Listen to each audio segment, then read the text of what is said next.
ಓಂ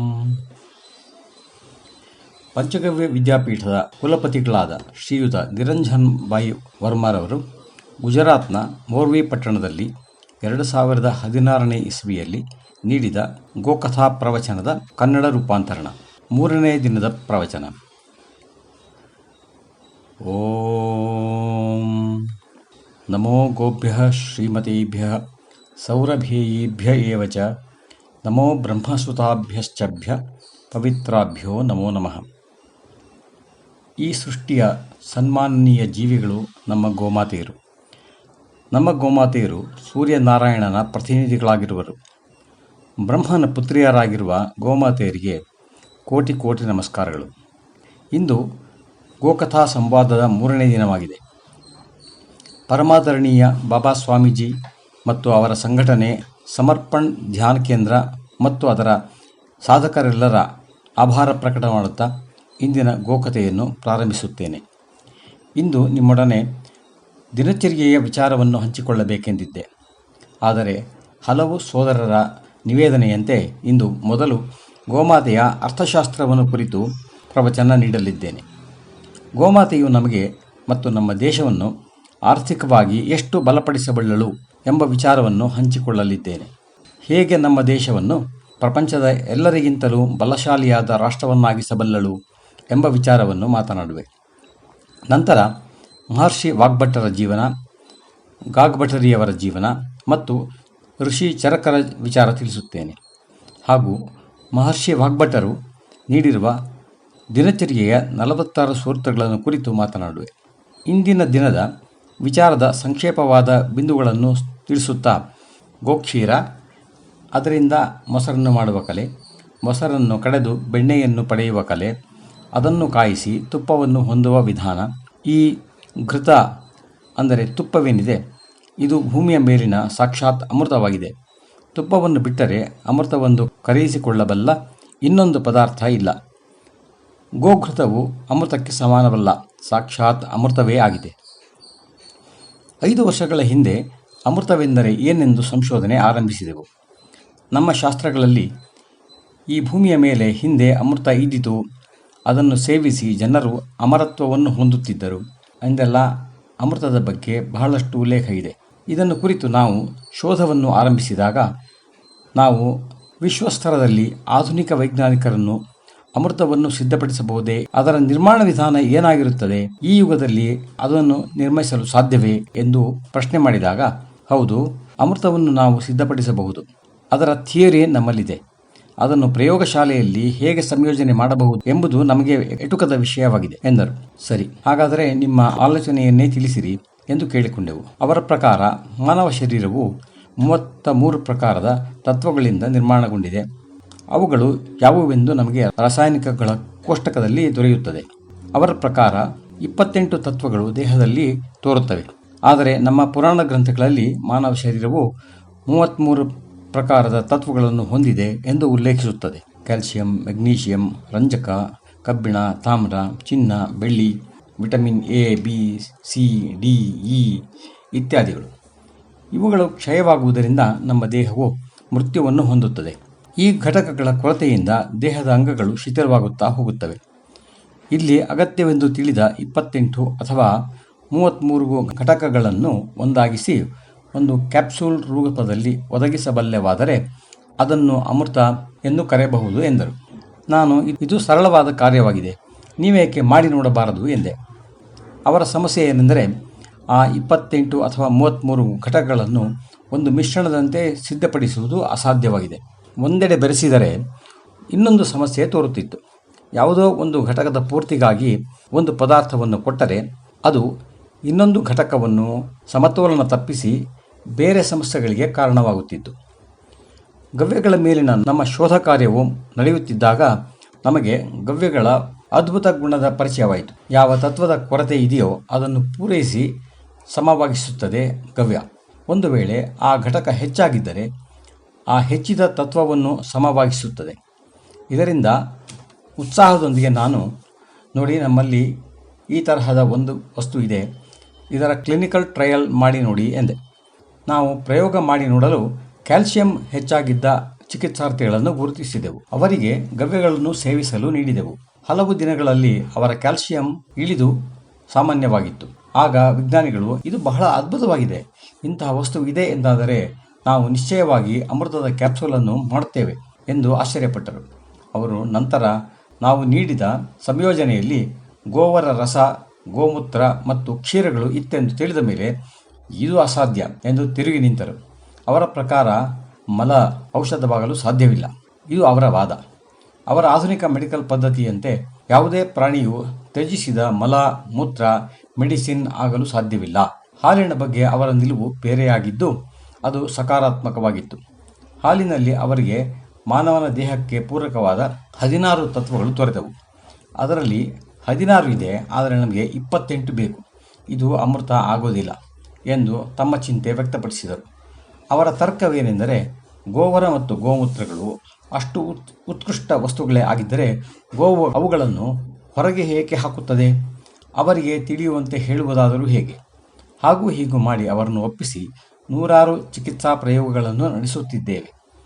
ದೇಹದಲ್ಲಿ ಕಬ್ಬಿಣದ ಅಂಶ ಕಡಿಮೆ ಅಥವಾ ಹೆಚ್ಚಾಗಿದ್ದರೆ ಅದನ್ನು ಸಮವಾಗಿಸುವುದು ನಮ್ಮ ಗವ್ಯಗಳು. ಕಳೆದ 3 ವರ್ಷಗಳಲ್ಲಿ ಸುಮಾರು 100 ಜನ ತಾಯಂದಿರ ಮೇಲೆ ಪ್ರಯೋಗ ನಡೆಸಲಾಗಿದೆ. ಒಬ್ಬ ಗರ್ಭಿಣಿಯಲ್ಲಿ ಶಿಶು ಭ್ರೂಣ ರೂಪುಗೊಳ್ಳಲು 3 ಮುಖ್ಯವಾದ ಅಂಶಗಳು ಅತ್ಯಧಿಕ ಪ್ರಮಾಣದಲ್ಲಿ ಅಗತ್ಯವಾಗಿರುತ್ತದೆ. ಅವೆಂದರೆ ಕ್ಯಾಲ್ಸಿಯಂ, ಮೆಗ್ನೀಷಿಯಂ ಮತ್ತು ಕಬ್ಬಿಣ.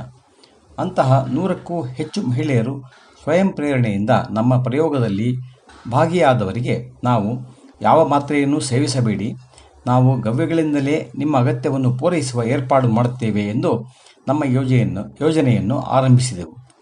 ಅವರುಗಳಿಗೆ ನಿಯಮಿತವಾಗಿ ಹಾಲು ಮತ್ತು ಗೋಮೂತ್ರ ಸೇವನೆ ಮಾಡಿಸಿದೆವು. ಅಗತ್ಯ ಬಿದ್ದಾಗ ಗೋವರ ರಸ ಸೇವನೆಯನ್ನೂ ಮಾಡಿಸಿದೆವು. ಅಂತಿಮ ಪರಿಣಾಮದಿಂದ ನಾನೂ ಸಹ ಆಶ್ಚರ್ಯಚಕಿತನಾದೆ. ನಮ್ಮ ಪ್ರಯೋಗಕ್ಕೆ ಒಳಗಾದ ಎಲ್ಲರಿಗೂ ನೈಸರ್ಗಿಕ ಪ್ರಸವವಾಯಿತು. ಅನೇಕರಿಗೆ ಪ್ರಸವವು ಎಷ್ಟು ಸಹಜವಾಗಿ ಆಯಿತೆಂದರೆ ಅವರಿಗೆ ಪ್ರಸವ ಕ್ರಿಯೆ ಆರಂಭವಾದದ್ದೂ ತಿಳಿಯಲಿಲ್ಲ. ಮನೆಯಲ್ಲಿಯೇ ಮಗುವಿಗೆ ಜನ್ಮ ಕೊಟ್ಟರು. ಕೆಲವರು ಮರದ ಕೆಳಗೆ ಜನ್ಮ ನೀಡಿದರು. ಸ್ವಲ್ಪವೂ ತೊಂದರೆಯಾಗಲಿಲ್ಲ.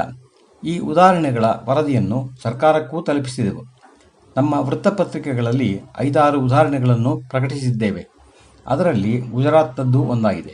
ಗೋವು ಮತ್ತು ಗವ್ಯಗಳು ಎಷ್ಟು ಅದ್ಭುತವೆಂದರೆ, ನೀವು ಗವ್ಯವನ್ನು ಸೇವಿಸಿದರೆ ನಿಮ್ಮ ದೇಹದಲ್ಲಿ ಹೆಚ್ಚಾಗಿರುವ ಘಟಕವನ್ನು ಹೀರಿಕೊಳ್ಳುವುದಿಲ್ಲ.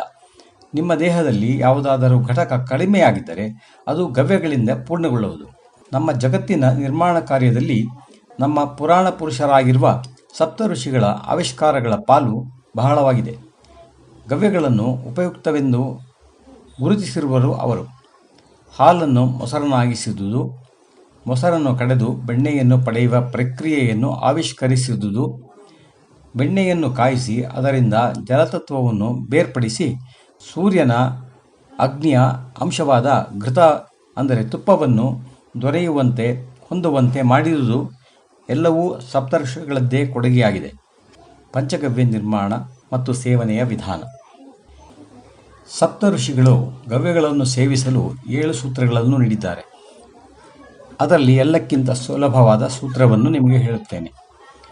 ನಿಮ್ಮ ಜೀವನದಲ್ಲಿ ಈ ಪ್ರಯೋಗವನ್ನು ಮಾಡಿ ನೋಡಿ. ಭಾರತೀಯ ಪ್ರಜಾತಿಯ ಶುದ್ಧ ಗೋವಿನ ತಳಿಯ ಗೋವು ನಿಮ್ಮಲ್ಲಿ ಇರಬೇಕು. ಆ ಗೋವಿನ ಅವಸ್ಥೆ ಹೇಗಿರಬೇಕು ಎಂದೆನ್ನುವುದಕ್ಕೆ 8 ಬಿಂದುಗಳಿವೆ. ಪಂಚಗವ್ಯ ನಿರ್ಮಾಣಕ್ಕೆ ಒಬ್ಬ ಪ್ರಬುದ್ಧ ವ್ಯಕ್ತಿಗೆ 1 ಗವ್ಯದ 5 ಮಿಲಿಲೀಟರ್ ಪ್ರಮಾಣದಷ್ಟು ಪದಾರ್ಥವನ್ನು ಅಂದರೆ ಗವ್ಯಗಳನ್ನು ಸಂಗ್ರಹ ಮಾಡಬೇಕು. ಮೊದಲನೆಯದಾಗಿ ಗೋಮೂತ್ರ, ಅಷ್ಟೇ ಪ್ರಮಾಣದ ಗೋವರ ಸ್ವರಸವನ್ನು ತೆಗೆದುಕೊಳ್ಳಿ. ಗೋವರ ರಸವನ್ನು ಪಡೆದುಕೊಳ್ಳಲು ಶುದ್ಧವಾದ ಹತ್ತಿಯಿಂದ ಮಾಡಿದ ಬಿಳಿಯ ಬಟ್ಟೆಯನ್ನು ಗೋವರದಲ್ಲಿ ನೆನೆಸಿ ಅನಂತರ ಅದನ್ನು ಹಿಂಡಿಕೊಳ್ಳಬೇಕು. 3ನೇ ಗವ್ಯ ಗೋಕ್ಷೀರ. ಅದೇ ಗೋವಿನ ಕ್ಷೀರ ಅಂದರೆ ಹಾಲನ್ನು ಬೆಳಗಿನ ಸೂರ್ಯೋದಯಕ್ಕೆ ಮೊದಲು ಕರೆದ ಹಸಿ ಹಾಲನ್ನು ತೆಗೆದುಕೊಳ್ಳಿ. 4ನೆಯ ಗವ್ಯ ಅದೇ ಹಸುವಿನ ಹಾಲನ್ನು ಕಾಯಿಸಿ ಹೆಪ್ಪು ಹಾಕಿ ಮೊಸರು ಮಾಡಿ ಕಡೆದು ಬೆಣ್ಣೆ ತೆಗೆದ ನಂತರ ಉಳಿಯುವ ಮಜ್ಜಿಗೆಯನ್ನು ಅಥವಾ ಮೊಸರನ್ನು ಕೆನೆ ತೆಗೆದುಕೊಳ್ಳಿರಿ. 5ನೇ ಗವ್ಯ ಅದೇ ಹಸುವಿನ ಹಾಲನ್ನು ಕಾಯಿಸಿ ಹೆಪ್ಪು ಹಾಕಿ ಮೊಸರು ಮಾಡಿ ಕಡೆದು ತೆಗೆದ ಬೆಣ್ಣೆಯನ್ನು ಕಾಯಿಸಿ ಮಾಡಿದ ತುಪ್ಪ. ಇದಿಷ್ಟನ್ನು ಒಂದೊಂದು ಪ್ರತ್ಯೇಕವಾದ ಪಾತ್ರೆಯಲ್ಲಿ ಒಟ್ಟಾಗಿ ಇರಿಸಿಕೊಳ್ಳಿ.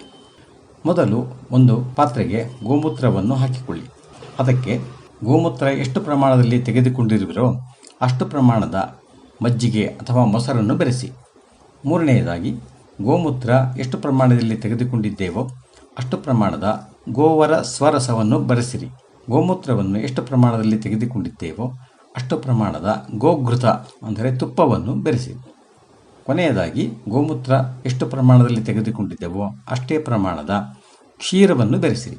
ಹೀಗೆ 5 ಗವ್ಯಗಳನ್ನು ಒಂದೇ ಗೋವಿನದ್ದಾಗಿದ್ದು ಒಟ್ಟಾಗಿ ಬೆರೆಸಿ ಮಂಥನ ಮಾಡಿರಿ. ಇವೆಲ್ಲವೂ ಚೆನ್ನಾಗಿ ಬೆರೆತ ಮೇಲೆ 1 ಗವ್ಯದ ಪ್ರಮಾಣದಷ್ಟು ಮಧು ಅಂದರೆ ಜೇನುತುಪ್ಪವನ್ನು ಬೆರೆಸಿರಿ. ನಂತರ ಮತ್ತೆ ಮಂಥನ ಮಾಡಿರಿ. ಅಂತಿಮವಾಗಿ ಈ ಮಿಶ್ರಣವನ್ನು 10-15 ನಿಮಿಷಗಳ ಕಾಲ ಬಿಸಿಲು ಚೆನ್ನಾಗಿ ಇದ್ದರೆ ಬಿಸಿಲಿನಲ್ಲಿರಿಸಿರಿ, ಬೆಚ್ಚಗಾಗಿಸಿಕೊಳ್ಳಿರಿ. ಇಲ್ಲವಾದರೆ ಒಂದು ಪಾತ್ರೆಯಲ್ಲಿ ಬಿಸಿ ನೀರಿನಲ್ಲಿ ಈ ಪಂಚಗವ್ಯ ಇರುವ ಪಾತ್ರೆಯನ್ನು ಇಟ್ಟು ಅದಕ್ಕೆ ಉಷ್ಣತೆ ಕೊಟ್ಟು ಬೆಚ್ಚಗಾಗಿಸಿರಿ. ಇದು ಸೇವನೆಗೆ ಸಿದ್ಧವಾಗಿರುವ ಪಂಚಗವ್ಯ. ಒಬ್ಬ ವ್ಯಕ್ತಿ ಎಷ್ಟು ಪ್ರಮಾಣದ ಪಂಚಗವ್ಯವನ್ನು ಸೇವಿಸಬಹುದು ಎಂದರೆ, ಒಂದು ಸಣ್ಣ ಲೋಟದಲ್ಲಿ ಹೆಬ್ಬೆರಳನ್ನು ಅದರಲ್ಲಿ ಮುಳುಗಿಸಿದರೆ ಹೆಬ್ಬೆರಳು ಆರಂಭವಾಗುವ ಒಂದು ಗೆರೆ ಬರುತ್ತದೆ ಕೈಯಲ್ಲಿ, ಅದು ಮುಳುಗುವಷ್ಟು ಪಂಚಗವ್ಯವನ್ನು ಒಬ್ಬ ವ್ಯಕ್ತಿ ಸೇವಿಸಬಹುದು ಎಂದು ಸೂಚನೆ ಇದೆ. ಅಷ್ಟು ಸೇವನೆಗೆ ಸಾಧ್ಯವಿಲ್ಲದೆ ಹೋದರೆ ಕನಿಷ್ಠ 5 ಮಿಲಿಲೀಟರ್ ಪ್ರತಿ ಗವ್ಯವನ್ನು ತೆಗೆದುಕೊಂಡರೆ 25 ಮಿಲಿಲೀಟರ್ ಗವ್ಯಗಳಾಗುತ್ತದೆ. ಜೊತೆಗೆ 5 ಮಿಲಿಲೀಟರ್ ಜೇನುತುಪ್ಪವನ್ನು ಬೆರೆಸಿ ಒಟ್ಟು 30 ಮಿಲಿಲೀಟರ್ ಪಂಚಗವ್ಯವನ್ನು ಒಬ್ಬ ವ್ಯಕ್ತಿ ಸೇವನೆ ಮಾಡಬಹುದು. ಈ ಮಿಶ್ರಣವನ್ನು ಪ್ರಯೋಗಶಾಲೆಯಲ್ಲಿ ಪರೀಕ್ಷೆಗೆ ಒಳಪಡಿಸಿ ನೋಡಿದೆವು. ಇದರಲ್ಲಿ ನಮ್ಮ ದೇಹಕ್ಕೆ ಬೇಕಾಗುವ ಎಲ್ಲ ಘಟಕಗಳು ಇವೆ ಎಂದು ತಿಳಿದು ಬಂದಿತು. ಈ ಪಂಚಗವ್ಯದ ಸೇವನೆಯಿಂದ ನಮ್ಮ ದೇಹದಲ್ಲಿ ಯಾವುದಾದರೂ ಘಟಕದ ಕೊರತೆ ಇದ್ದರೆ ಅದು ಪೂರ್ಣಗೊಳ್ಳುತ್ತದೆ ಮತ್ತು ಯಾವುದಾದರೂ ಘಟಕವು ಹೆಚ್ಚಾಗಿದ್ದಲ್ಲಿ ಅದನ್ನು ಸಮವಾಗಿಸಿ ದೇಹಾರೋಗ್ಯಕ್ಕೆ ಪೂರಕವಾಗುವುದು. ಇದರ ಪರಿಣಾಮವನ್ನು ನಾವು 100 ಚಿಕಿತ್ಸಾರ್ಥಿಗಳಲ್ಲಿ ಬೇರೆ ಬೇರೆ ಅನಾರೋಗ್ಯಗಳ ಸಂದರ್ಭದಲ್ಲಿ ಗಮನಿಸಿದ್ದೇವೆ. ಇದು ಎಂತಹ ಮಹೌಷಧವೆಂದರೆ ಇದನ್ನು ಸೇವಿಸಲು ಯಾವ ಡಾಕ್ಟರ್ನ ಆದೇಶ, ಅನುಮತಿ, ಸಲಹೆಯ ಅಗತ್ಯವಿಲ್ಲ. ಯಾವ ಮೆಡಿಕಲ್ ಎಕ್ಸ್ಪರ್ಟ್ನನ್ನು ಕೇಳುವ ಅಗತ್ಯವಿಲ್ಲ. ನಿಮ್ಮ ಶರೀರದಲ್ಲಿ ಯಾವುದೇ ವ್ಯಾಧಿ ರೋಗವು ಇದ್ದರೂ ಈ 5 ಗವ್ಯಗಳನ್ನು ಜೇನಿನೊಂದಿಗೆ ಸೇವಿಸಿರಿ. ಆ ರೋಗವು ಮೂಲದಿಂದಲೇ ನಿವಾರಣೆಯಾಗುವುದು. ನಾವು 100 ಜನ ಮಹಿಳೆಯರ ಪ್ರಸವ ಯೋಜನೆಯಲ್ಲಿ ಗವ್ಯಗಳ ಪ್ರಯೋಗವನ್ನು ಮಾಡಿದ್ದೇವೋ ಆ ತಾಯಂದಿರು ಮಗುವಿಗೆ ಜನ್ಮವಿತ್ತ ನಂತರ ತಾಯಿ ಹಾಲು ನೀಡುವ ಮೊದಲು ಆ ಕಂದಮ್ಮಗಳಿಗೆ ಈ ಪಂಚಗವ್ಯವನ್ನು ಪ್ರಾಶನ ಮಾಡಿಸಿದೆವು. ಹೀಗೇಕೆ ಮಾಡಿದೆವು ಎಂದರೆ, ಋಗ್ವೇದದ ಒಂದು ಸೂತ್ರವಿದೆ, ಗಾವೋ ಸೋಮಸ್ಯ ಪ್ರಥಮಸ್ಯ ಭಕ್ಷ್ಯಃ. ಅಂದರೆ ಈ ಸೃಷ್ಟಿಯಲ್ಲಿ ಕೇವಲ ಒಂದು ಪದಾರ್ಥವು ಮಾತ್ರ ಪ್ರಥಮ ಭಕ್ಷ್ಯ, ಅಂದರೆ ಜನ್ಮಿಸಿದ ಮೇಲೆ ಮೊದಲು ಸೇವಿಸಲು ಅರ್ಹವಾಗಿದೆ. ಈ ಗವ್ಯಗಳು ಸೋಮ ಅಂದರೆ ಚಂದ್ರಮನಂತೆ ಶೀತಲ, ಸೌಮ್ಯ, ಸುಂದರ, ಸರಳವಾಗಿ ಇವೆ. ಆದ್ದರಿಂದ ಇವು ಮೊದಲು ಸೇವನೆಗೆ ಅರ್ಹ. ಕರಳು ಬಳ್ಳಿ ಬಿಡಿಸಿಕೊಂಡ ನಂತರ ಮೊದಲು ಮಗುವಿಗೆ ಪಂಚಗವ್ಯದ 3 ಹನಿಗಳನ್ನು ಪ್ರಾಶನ ಮಾಡಿಸಿದೆವು. ಉಳಿದ ಪಂಚಗವ್ಯವನ್ನು ತಾಯಿಗೆ ಸೇವಿಸಲು ನೀಡಿದೆವು. ಯಾರಲ್ಲಿ ಪಂಚಗವ್ಯವು ದೊರೆಯುವ ಸೌಲಭ್ಯವಿತ್ತೋ ಆ ಮಕ್ಕಳಿಗೆ 15 ದಿನಗಳ ಕಾಲ ಪ್ರತಿದಿನ 3 ಹನಿ ಪಂಚಗವ್ಯವನ್ನು ನೀಡಿದೆವು. ಆ ಮಕ್ಕಳು ಈಗ ಬೆಳೆದು ದೊಡ್ಡವರಾಗಿದ್ದಾರೆ. ಆ ಮಕ್ಕಳ ಬೌದ್ಧಿಕತೆ, ಪುರುಷಾರ್ಥ, ಪರಾಕ್ರಮ, ತಿಳುವಳಿಕೆಗಳು ಅದ್ಭುತವಾಗಿವೆ. ಈ ಮಕ್ಕಳು ಆಟಿಕೆಗಳು, ವಸ್ತುಗಳನ್ನು ಮುರಿದು ಹರಿದು ಹಾಳು ಮಾಡುವುದನ್ನು ಕಂಡು ಕೇಳಿಲ್ಲ. ಅಷ್ಟು ಸಂಯಮಿಗಳು. ತಮ್ಮ ಹೆತ್ತವರಿಗೆ ಸಹಾಯ ಮಾಡುವಷ್ಟು ತಿಳುವಳಿಕೆ ಹೊಂದಿದ್ದಾರೆ. ನಮ್ಮ ಋಷಿಗಳು ಎಷ್ಟೋ ಯುಗಗಳ ಹಿಂದೆ ಈ ಸೂತ್ರವನ್ನು ಬರೆಯುವ ಮೊದಲು ಎಂತಹ ಜ್ಞಾನವನ್ನು ಹೊಂದಿದ್ದರೆಂಬುದನ್ನು ಊಹಿಸಿಕೊಳ್ಳಬಹುದು. ಆದರೆ ಯಾರೋ ಋಗ್ವೇದವು ಹುಚ್ಚನ್ನು ಬರೆದ ಕಾಲ್ಪನಿಕ ಕಥೆಯೇ, ಅದರಲ್ಲಿ ಯಾವ ಸಾರವೂ ಇಲ್ಲ ಎಂದನೆಂದು ಇಂದಿನ ಭಾರತ ಎಲ್ಲವನ್ನೂ ಮರೆತಿದೆ. ನಾವು ಅದನ್ನು ಓದಿ ನೋಡದೇ ಇದ್ದೇವೆ. ನಿಮ್ಮೆಲ್ಲರಲ್ಲಿಯೂ ನನ್ನ ನಿವೇದನೆ ಏನೆಂದರೆ, ನಮ್ಮ ಎಲ್ಲ ಪುರಾಣಗಳನ್ನು, ವೇದಗಳನ್ನು ಆಧಿಕ ದೃಷ್ಟಿಕೋನದಿಂದಲೇ ಓದಿ ನೋಡಿ. ಅವುಗಳಲ್ಲಿ ಎಲ್ಲವೂ ಇವೆ. ಗೋವಿಜ್ಞಾನ ಕಥೆ ನಾನೇನು ಹೇಳುತ್ತಿದ್ದೇನೆ, ಅದರಲ್ಲಿ ನನ್ನದು ಏನೂ ಇಲ್ಲ. ಇಂದಿನವರೆಗೂ ನಾನು ಒಂದೇ ಒಂದು ಫಾರ್ಮುಲಾವನ್ನು ರಚಿಸಿಲ್ಲ.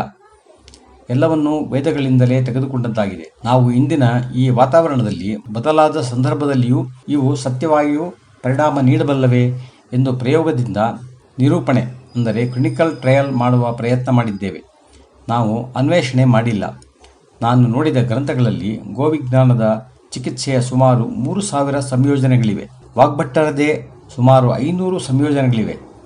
ಇದುವರೆಗೂ ನಮ್ಮ ಚಿಕಿತ್ಸಾ ಪದ್ಧತಿಯಲ್ಲಿ ಪ್ರಯೋಗಿಸಿರುವುದು ಮಾತ್ರ ಸುಮಾರು 100 ಸಂಯೋಜನೆಗಳಾಗಿವೆ. ಒಂದೊಂದು ಸಂಯೋಜನೆಗಳನ್ನು ಸಿದ್ಧಪಡಿಸುವಲ್ಲಿ ತಿಂಗಳುಗಳೇ ಕಳೆಯುತ್ತವೆ. ನಂತರ ಪ್ರಯೋಗ ನಿರೂಪಣೆ ಮಾಡಬೇಕು. ಇಷ್ಟರಿಂದಲೇ ಪಂಚಗವ್ಯವು ಪ್ರಪಂಚದ ಅಸಾಧ್ಯ ರೋಗಗಳನ್ನೂ ಗುಣಪಡಿಸಬಲ್ಲ, ಸುಧಾರಣೆ ಮಾಡಬಲ್ಲಷ್ಟು ಶಕ್ತಿಶಾಲಿಯಾಗಿದೆ. ಶರೀರದ ವಿಕೃತಿ ಕೃತಕವಾಗಿದ್ದಲ್ಲಿ ಅದನ್ನು ಸರಿಪಡಿಸಬಹುದೇ ಎಂದು ಅನುಮಾನ ಪಡಬಹುದು ಅಥವಾ ಸಮಯ ಹಿಡಿಯಬಹುದು. ಗೋವು ಅತ್ಯದ್ಭುತ. ಗವ್ಯಗಳು ಅಮೃತದಂತೆಯೇ ಕೆಲಸ ಮಾಡುತ್ತವೆಂದು ಇದನ್ನು ವೈಜ್ಞಾನಿಕರೂ ಒಪ್ಪಿಕೊಂಡಿದ್ದಾರೆ. ಆದ್ದರಿಂದ ನೀವು ಇದನ್ನು ನಿಮ್ಮ ಜೀವನದಲ್ಲಿ ಅಳವಡಿಸಿಕೊಳ್ಳಿರಿ. ಈಗ ಗೋವು ಹೇಗಿರಬೇಕು ಎನ್ನುವುದನ್ನು ಕುರಿತು ನೋಡೋಣ. ಪಂಚಗವ್ಯ ನಿರ್ಮಾಣದಲ್ಲಿ ನಾವು ಆಯ್ಕೆ ಮಾಡಿಕೊಳ್ಳಬೇಕಾದ ಗೋವು: 1. ಗೋವಿನ ವಯಸ್ಸು ಕನಿಷ್ಠ 2.5ರಿಂದ 3 ವರ್ಷದ್ದಾಗಿರಬೇಕು. 2. ಗೋವು ಶುದ್ಧ ದೇಶೀಯ ಪ್ರಾದೇಶಿಕ ತಳಿಯದ್ದಾಗಿರಬೇಕು. ಭಾರತದಲ್ಲಿ ಒಟ್ಟು 366 ಗೋ ಪ್ರಜಾತಿಗಳಿದ್ದವು. ಆದರೆ ಗೋವಂಶದ ನಾಶ ಆಗುತ್ತಿರುವ ಗತಿಯಿಂದಾಗಿ ಈಗ ಹೆಚ್ಚೆಂದರೆ 100 ಪ್ರಜಾತಿಗಳು ಉಳಿದಿವೆ. ಈ ಅಳಿದುಳಿದ 100 ಪ್ರಜಾತಿಯ ಗೋವಂಶದಲ್ಲಿ ಯಾವುದಾದರೂ ಸರಿಯೇ ಶುದ್ಧ ಗೋವಂಶವಾಗಿರಬೇಕು. 3. ಗೋವು ಆರೋಗ್ಯಕರವಾಗಿರಬೇಕು. ಗೋವಿನ ಆರೋಗ್ಯವನ್ನು ತಿಳಿಯುವ ಸುಲಭ ಉಪಾಯ ಎಂದರೆ ಗೋವಿನ ಕಿವಿಯನ್ನು ಹಿಡಿದು ನೋಡಿರಿ. ಗೋವಿನ ಕಿವಿಯ ತಾಪಮಾನ ನಿಮ್ಮ ಶರೀರದ ತಾಪಮಾನಕ್ಕೆ ಸಮನಾಗಿದೆಯೇ ಎಂದು ಗಮನಿಸಿರಿ. ಸಮನಾಗಿದ್ದರೆ ಗೋವು ಆರೋಗ್ಯವಾಗಿದೆ ಎಂದು ತಿಳಿಯಿರಿ. ಗೋವಿನ ಮೇಲ್ದುಟಿಯನ್ನು ಅದು ತೇವಾಂಶದೊಂದಿಗೆ ಇದೆಯೇ ಎಂದು ಗಮನಿಸಿ. ನೀರಿನ ಹನಿಗಳಿದ್ದರೆ ಗೋವು ಆರೋಗ್ಯವಾಗಿದೆ ಎಂದು ತಿಳಿಯಿರಿ. ಇವೆರಡು ಪರೀಕ್ಷೆಯಿಂದ ಗೋವು ಸ್ವಸ್ಥವಾಗಿರುವುದನ್ನು ಖಚಿತಪಡಿಸಿಕೊಳ್ಳಬಹುದು. ಗೋಮೂತ್ರ ಸಂಗ್ರಹಕ್ಕೆ ಗೋವು ಗರ್ಭವತಿಯಾಗಿದ್ದರೆ ಗರ್ಭವು 7 ತಿಂಗಳಿಗಿಂತ ಹೆಚ್ಚು ಆಗಿರಕೂಡದು. ಕರು ಹಾಕಿದ್ದರೆ ಕರುವಿಗೆ ಕನಿಷ್ಠ 2 ತಿಂಗಳು ಆಗಿರಬೇಕು.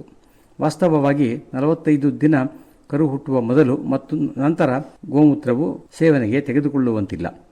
ಗರ್ಭಧರಿಸಿದ ದಿನಗಳ ಎಣಿಕೆಯಲ್ಲಿ ವ್ಯತ್ಯಾಸವಾಗಿದ್ದರೆ ಆಗುವ ಏರುಪೇರುಗಳ ಹೊಂದಾಣಿಕೆಗಾಗಿ 2 ತಿಂಗಳ ಅವಧಿಯನ್ನು ಪರಿಗಣಿಸಲಾಗಿದೆ. ಕೆಲವು ಗ್ರಹಗತಿಗಳನ್ನು ಪರಿಗಣಿಸಬೇಕು. ಆ ದಿನ ಏಕಾದಶಿಯಾಗಿರಬಾರದು. ಅದು ಶುಕ್ಲ ಪಕ್ಷ ಅಥವಾ ಕೃಷ್ಣ ಪಕ್ಷ, ಯಾವ ಪಕ್ಷದ ಏಕಾದಶಿಯಾಗಿದ್ದರೂ ಆಗಿರಬಾರದು. ಏಕೆಂದರೆ ಆ ದಿನ ಚಂದ್ರನಿಂದ ಪ್ರತಿಫಲಿತ ಕಿರಣಗಳು ಭೂಮಿಯ ಹೊರ ಆವರಣದಲ್ಲಿಯೇ ಪ್ರಸರಿತವಾಗಿ ಹೋಗುವವು. ಗೋವುಗಳಿಗೆ ಅವುಗಳ ಸಂಗ್ರಹ ಮಾಡಲು ಆಗುವುದಿಲ್ಲ. ಮತ್ತು ಅಮಾವಾಸ್ಯೆ ಆಗಿರಬಾರದು. ಆ ದಿನ ಸೂರ್ಯ ಅಥವಾ ಚಂದ್ರ ಗ್ರಹಣ ಆಗಿರಬಾರದು.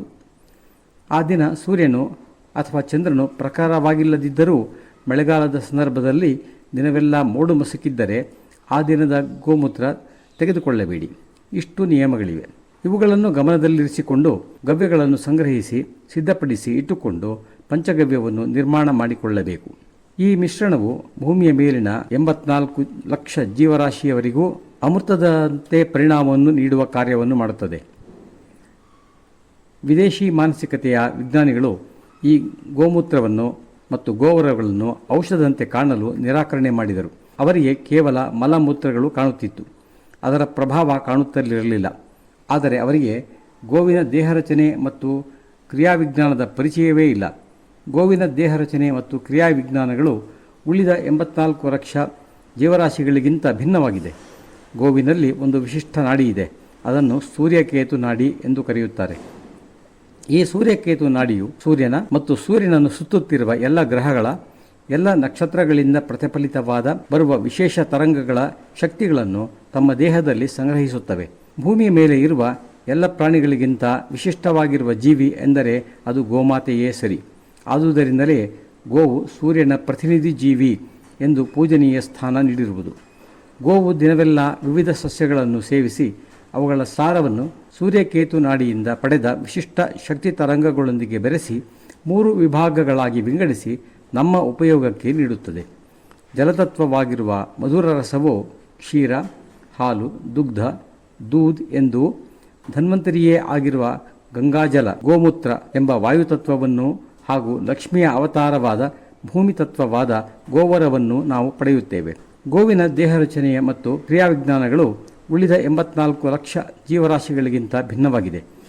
ಬೇರೆ ಯಾವುದೇ ಪ್ರಾಣಿಯೂ ತಾನು ತಿಂದ ಪದಾರ್ಥದಲ್ಲಿ ತನಗೆ ಉಪಯುಕ್ತವಾದ ಅಂಶಗಳನ್ನು ಹೀರಿಕೊಂಡು ಉಳಿದ ಅನುಪಯುಕ್ತ ವಸ್ತುಗಳನ್ನು ತ್ಯಾಜ್ಯ, ಮೂತ್ರ, ಉಚ್ಚೆ, ಯೂರಿನ್, ಪುರೀಶ, ಮಲ, ಸಂಡಾಸ್, ಲೆಟ್ರಿನ್, ಕೌಡಂಗ್ ಇತ್ಯಾದಿ ತಿಳಿದ ತ್ಯಾಜ್ಯವಾಗಿ ಹೊರಹಾಕುತ್ತದೆ. ಆದರೆ ಗೋವು ಹಾಗಲ್ಲ. ಗೋವಂಶದ ವಿಶಿಷ್ಟತೆ ಎಂದರೆ ತನ್ನ ಪೋಷಣೆ ಮಾಡಿಕೊಂಡ ನಂತರವೂ ತನಗೂ ಜಗತ್ತಿಗೂ ಉಪಯುಕ್ತವಾದವುಗಳನ್ನೇ ಹೊರಹಾಕುತ್ತದೆ. ಆದ್ದರಿಂದ ಗೋವಿನ ಮೂತ್ರವಲ್ಲ, ಅದು ಔಷಧವೇ ಆಗಿದೆ. ಅದರಲ್ಲಿ ಭಗವಾನ್ ಧನ್ವಂತರಿಯೇ ಇರುವುದಾಗಿ ಹೇಳಲಾಗಿದೆ. ಗೋಮಯ ಅಂದರೆ ಗೋವರವು ಮಲ, ಸಂಡಾಸ್, ಲೆಟ್ರಿನ್, ಗೌಡಂಗ್ ಅಲ್ಲ. ಋಗ್ವೇದದಲ್ಲಿ ಸ್ಪಷ್ಟವಾಗಿ ಹೇಳಲಾಗಿದೆ, ಗೋಮಯೇ ವಸತೆ ಲಕ್ಷ್ಮಿ ಎಂದು. ಲಕ್ಷ್ಮಿಯ ವಾಸ ಇರುವ ವಸ್ತು ಎಂದೂ ಮಲ, ಸಂಡಾಸ್, ಲೆಟ್ರಿನ್, ಗೌಡಂಗ್ ಆಗಲು ಸಾಧ್ಯವೇ ಇಲ್ಲ. ಇಲ್ಲಿ ಧನ್ವಂತರಿಯನ್ನು ಕುರಿತು ತಿಳಿಸಬೇಕಿದೆ.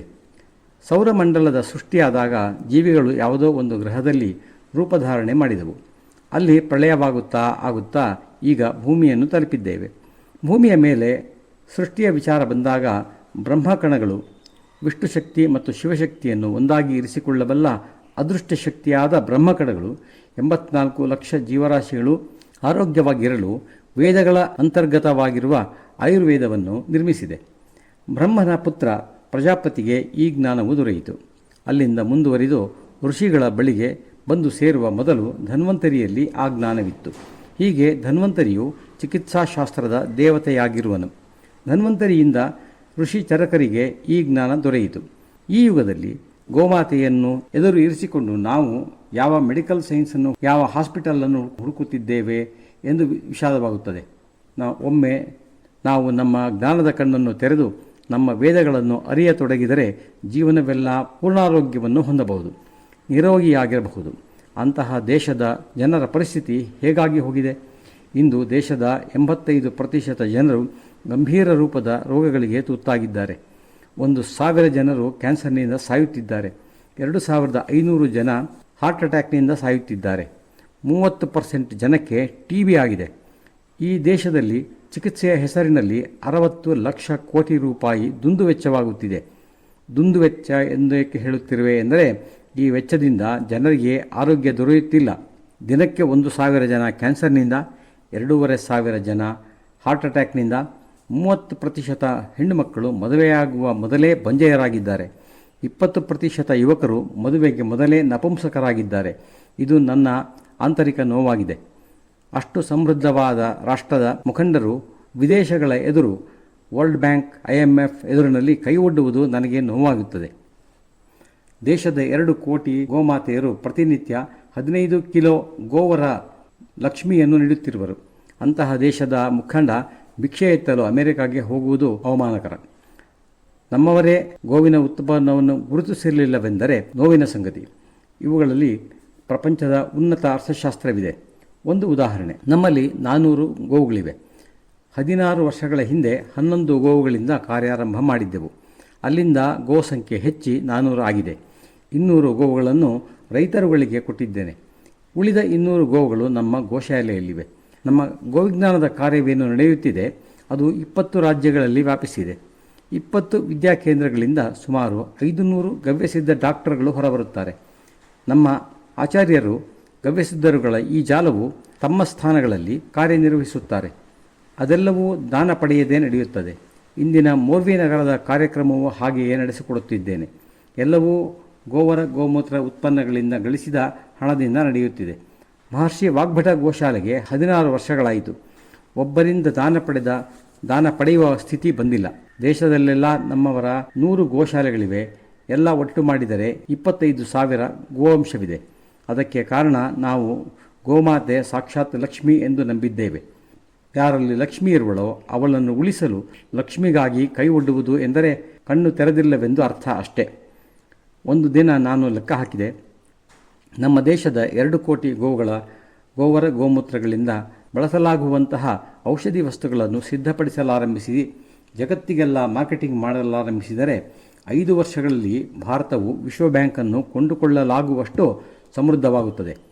ಕೇವಲ ಗೋವರ ಗೋಮೂತ್ರಗಳಿಂದ ಇಷ್ಟು ಸಮೃದ್ಧಿಯಾಗಬಲ್ಲದು. ಹಾಲನ್ನು ನಾನು ಗಣನೆಗೆ ತೆಗೆದುಕೊಂಡಿಲ್ಲ. ಅದು ಬೋನಸ್ ಕರುಗಳಿಗೆ ಮತ್ತು ನಮಗೆ. ಮಾರಾಟ ಮಾಡಲು ಕೇವಲ ಗೋವರ ಗೋಮೂತ್ರಗಳೇ ಸಾಕು. ಇದನ್ನು ಕೇಳಿ ನಿಮಗೆ ಆಶ್ಚರ್ಯವಾಗಬಹುದು. ಇವರೇನು ಗೋಮೂತ್ರ ಮೋರಿಯಲ್ಲೂ ಹರಿಯುವ ವಸ್ತುವನ್ನು ಏನೇನೋ ಹೊಲಕ್ಕೆ ಹಾಕಿದರೆ ಒಳ್ಳೆ ಬೆಳೆ ಬರಬಹುದೇನೋ, ಅದನ್ನು ಬೆಲೆಯುಳ್ಳದ್ದು ಎನ್ನುತ್ತಿದ್ದಾರೆ ಎಂದು. ಅದು ಒಂದು ಭಾಗ ಮಾತ್ರ. ಗೋವರವನ್ನು ಭಸ್ಮ ಮಾಡಿದರೆ ಇಂದಿನ ಸಮಯದಲ್ಲಿ ಭಾರತ ಒಂದೇ ಅಲ್ಲದೆ ಪ್ರಪಂಚವೇ ಪ್ರಾಣವಾಯುವಿಗಾಗಿ ಪರದಾಡುವಂತಾಗಿದೆ. ನಿನ್ನೆ ತಾನೇ ಈ ವಿಚಾರ ಚರ್ಚೆ ಮಾಡಿದ್ದೇವೆ. ಭಾರತದಲ್ಲಿ ಇಂದು 1600 ಕೋಟಿ ರೂಪಾಯಿಯ ವ್ಯವಹಾರವಿದೆ. ಬಾಟಲಿಯಲ್ಲಿ ತುಂಬಿದ ನೀರಿನದ್ದು. ಇದು ಕೇವಲ ಸೆಂಟ್ರಲೈಸ್ಡ್ ದೊಡ್ಡ ಕಂಪನಿಗಳ ಲೆಕ್ಕಾಚಾರವಾಗಿದೆ. ಇನ್ನು ಬಿಡಿ ಸಣ್ಣ ಉದ್ಯಮ ಉತ್ಪಾದಕರ ಎಣಿಕೆ ಮಾಡಿಲ್ಲ.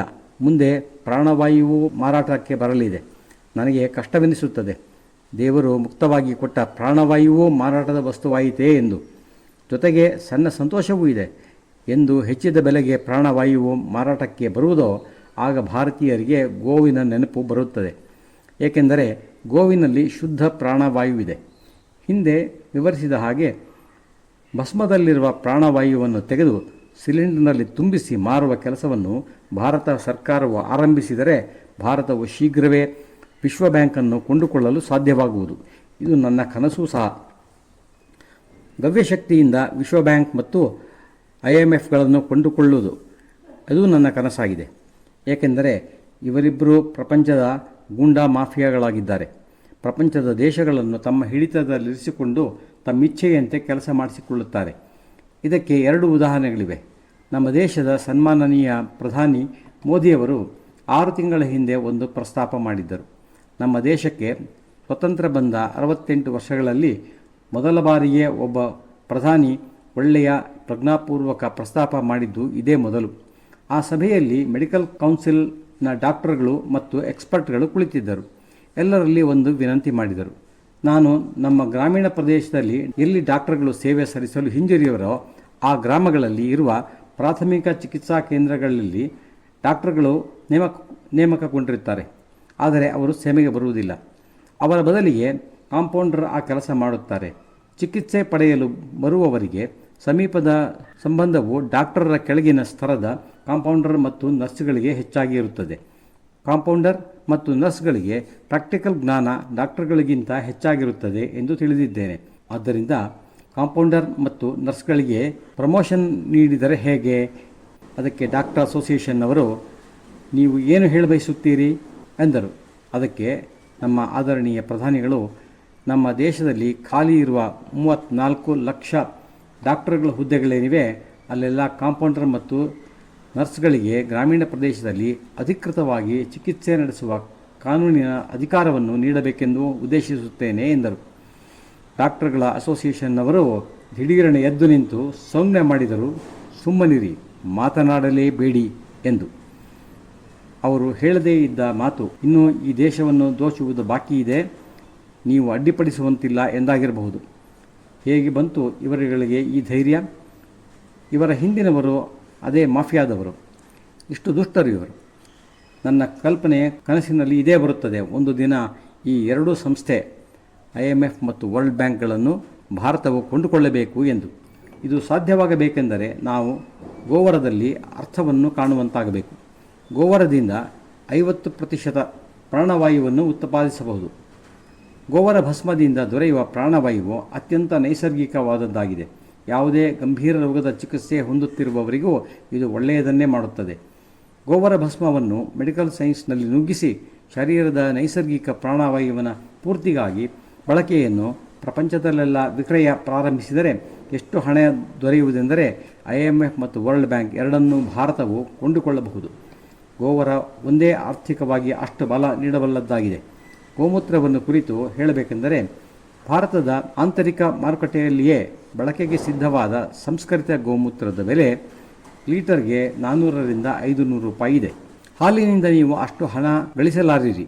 ನಮ್ಮ ಗೋಮಂದಿರದ ಒಂದು ಗೋವು 1 ಲೀಟರ್ ಮೂತ್ರ ನೀಡಿದಾಕ್ಷಣ ನಮ್ಮ ಖಾತೆಗೆ 400 ರೂಪಾಯಿ ಬಂತೆಂದೇ ತಿಳಿಯುತ್ತೇನೆ.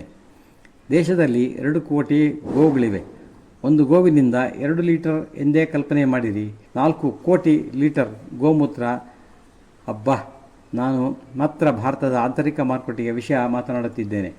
ಭಾರತದಲ್ಲಿ 200ರಿಂದ 500, 300ರವರೆಗೂ ಪ್ರತಿ ಲೀಟರ್ಗೆ ಅರ್ಕ ದೊರೆಯುತ್ತದೆ. ಕ್ಷಾರದಿಂದ ಪ್ರಪಂಚದ ಅತ್ಯುತ್ತಮ ಲೇಪ, ಆಯಿಂಟ್ಮೆಂಟ್, ಘನವಟಿ ಇತ್ಯಾದಿಗಳನ್ನು ಮಾಡಬಹುದು. ನಮ್ಮಲ್ಲಿ ಒಂದು ಶಸ್ತ್ರಚಿಕಿತ್ಸೆ ಮಾಡಿದ ನಂತರ ಹೊಲಿದ ಜಾಗಕ್ಕೆ ಲೇಪಿಸುವ ಒಂದು ಲೇಪವನ್ನಾಗಿ ಪ್ರಯೋಗ ಮಾಡಲಾಯಿತು. ತೆರೆದ ಹೃದಯ ಚಿಕಿತ್ಸೆ ನಡೆಸಿದ ನಂತರದ ಗಾಯಕ್ಕೆ ಅದನ್ನು ಲೇಪಿಸಲಾಗಿದ್ದು ಶಸ್ತ್ರಕ್ರಿಯೆಯಿಂದ ಆದ ಗಾಯದ ಗುರುತು ಉಳಿಯದಂತೆ ಗುಣವಾಯಿತು. ಅದಕ್ಕೆ ಅವರು ಬಳಸುತ್ತಿದ್ದ ಲೇಪದ ಬೆಲೆ ಸುಮಾರು 4 ಲಕ್ಷ ರೂಪಾಯಿ. ಈಗ ನಮ್ಮ ಮಹರ್ಷಿ ಸುಶ್ರುತರ ಪ್ರಕಾರ ಶಸ್ತ್ರಚಿಕಿತ್ಸೆಯ ಜ್ಞಾನವೂ ಇದೆ, ಅದಕ್ಕೆ ಅನುಮೋದನೆ ದೊರೆಯಬೇಕು ಅಷ್ಟೇ. ತೆರೆದ ಹೃದಯ ಮೆದುಳಿನ ಚಿಕಿತ್ಸೆಯೂ ಸಾಧ್ಯವಿದೆ. ನಮ್ಮಲ್ಲಿ ಒಂದು ಕೋರ್ಸ್ ಸಿದ್ಧವಿದೆ, ಸರ್ಜರಿ ಬೈ ಪಂಚಗವ್ಯ. ನೋಡಬೇಕು ಸರ್ಕಾರ ಯಾವಾಗ ಅನುಮತಿ ನೀಡುವುದೋ ಎಂದು. ಗೋವಿಜ್ಞಾನದಲ್ಲಿ ಎಲ್ಲವೂ ಇದೆ, ಆದರೆ ನಾವು ಅಂಗ್ರೇಜರ ಮಾತು ಕೇಳಿಕೊಂಡು ಸುಮ್ಮನಿದ್ದೇವೆ. ಎಲ್ಲವೂ ಯುರೋಪಿನವರ ಬಳಿ ಇದೆ. ಅವರನ್ನು ಅನುಕರಣೆ ಮಾಡುತ್ತಿರುವ ಆಧುನಿಕರು ಋಷಿ ಸುಶ್ರುತರ ಶಲ್ಯಚಿಕಿತ್ಸೆಯ 18 ಉಪಕರಣಗಳ ನಂತರ 19ನೆಯದನ್ನು ಇಂದಿನವರೆಗೂ ಮಾಡಿಕೊಳ್ಳಲಾಗಿಲ್ಲ. ಅವರು ಋಷಿ ಸುಶ್ರುತರ ಸೂತ್ರಾನುಸಾರವೇ ನಡೆಸುತ್ತಿದ್ದಾರೆ ಶಸ್ತ್ರಚಿಕಿತ್ಸೆಗಳನ್ನು. ನಮಗೆ ಅದು ಅರಿವಾಗುತ್ತಿಲ್ಲ.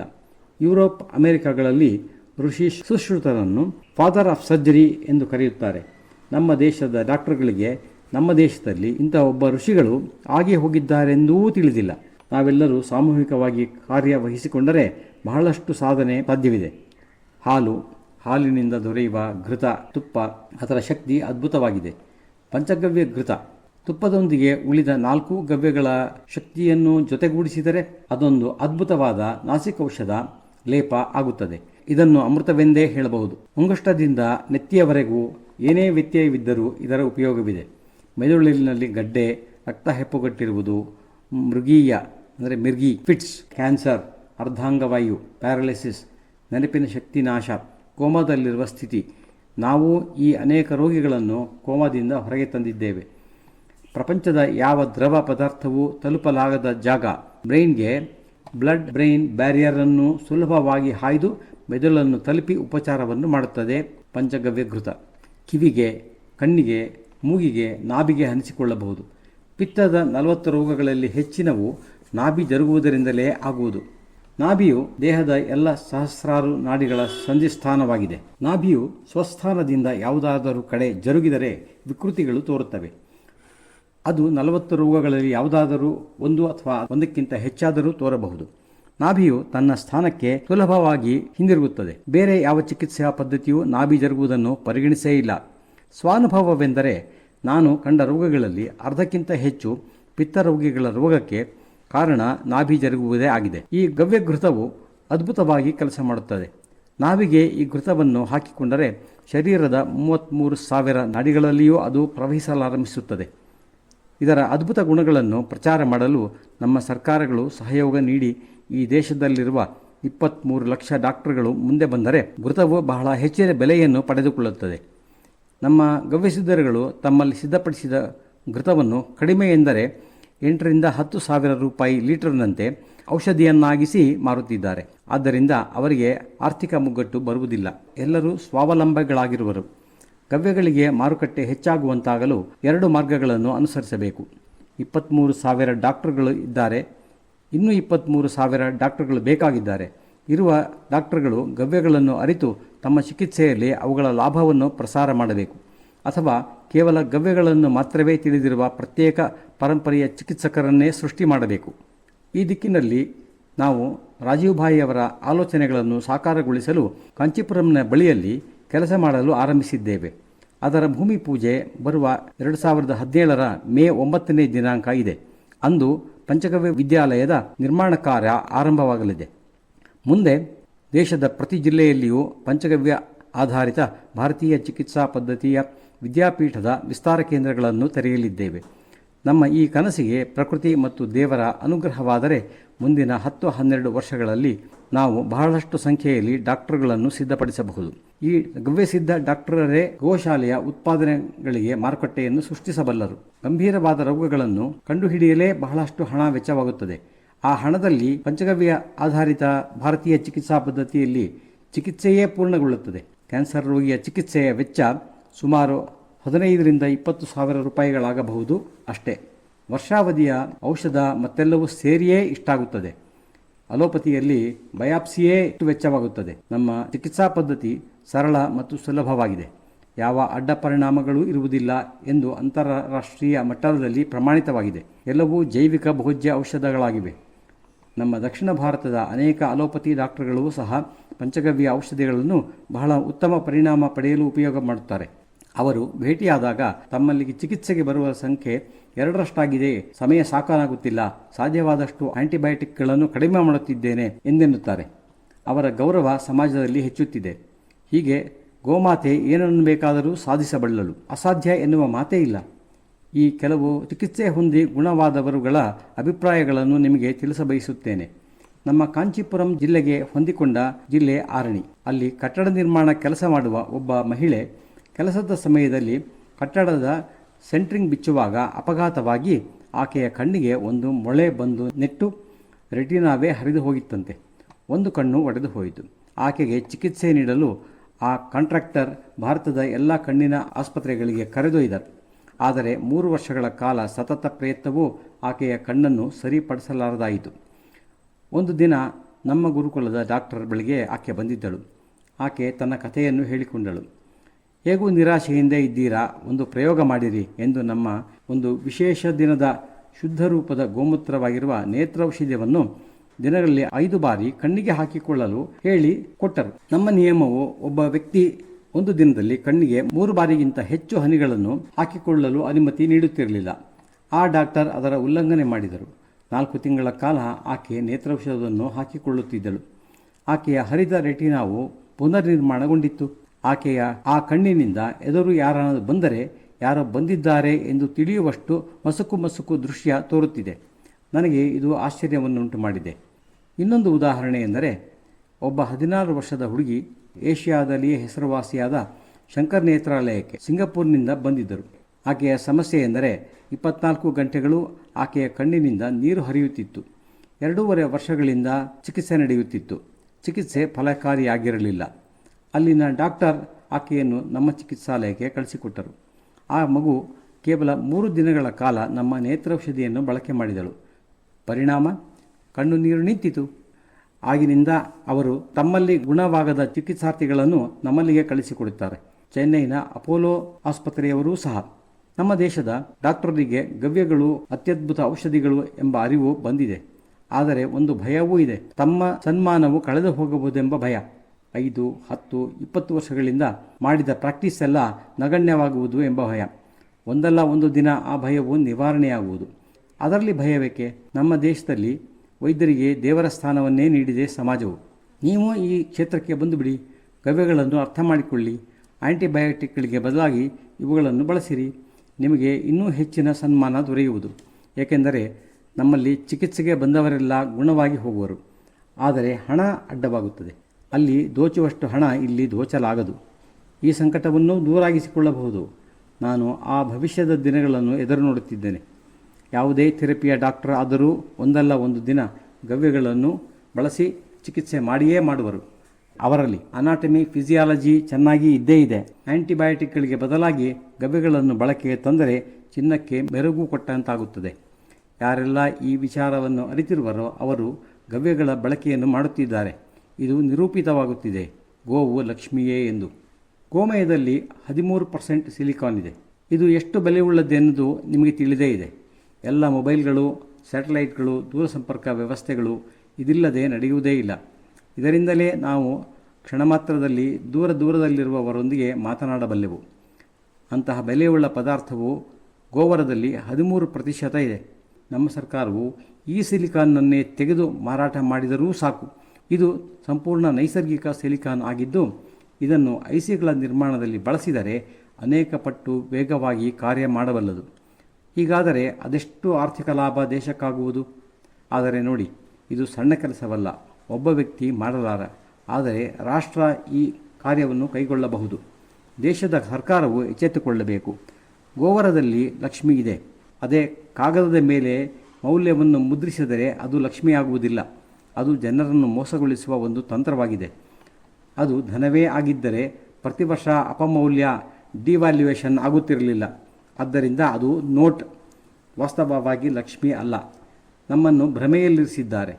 ಲಕ್ಷ್ಮಿ ಧಾತು ರೂಪದಲ್ಲಿ ಇರುವಳು. ಚಿನ್ನ, ಬೆಳ್ಳಿ, ಪ್ಲಾಟಿನಂ, ಸಿಲಿಕಾನ್, ತಾಮ್ರ, ಕಂಚು, ಹಿತ್ತಾಳೆ ಇವೆಲ್ಲವೂ ಲಕ್ಷ್ಮಿಯೇ. ಇವೆಲ್ಲವೂ ಗೋವರದಲ್ಲಿ ಇದೆ. ಆದ್ದರಿಂದಲೇ ಗೋವರವು ಲಕ್ಷ್ಮಿ.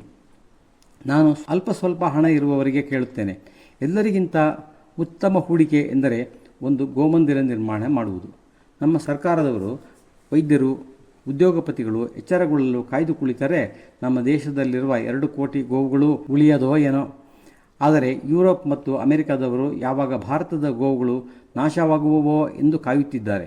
ತಮ್ಮ ಗವ್ಯಗಳ ವ್ಯಾಪಾರವನ್ನು ಭಾರತದಲ್ಲಿ ಪ್ರಾರಂಭಿಸಲು ಅವರು ಎಲ್ಲ ಮಾಹಿತಿಗಳನ್ನು ಹೊಂದಿದ್ದಾರೆ.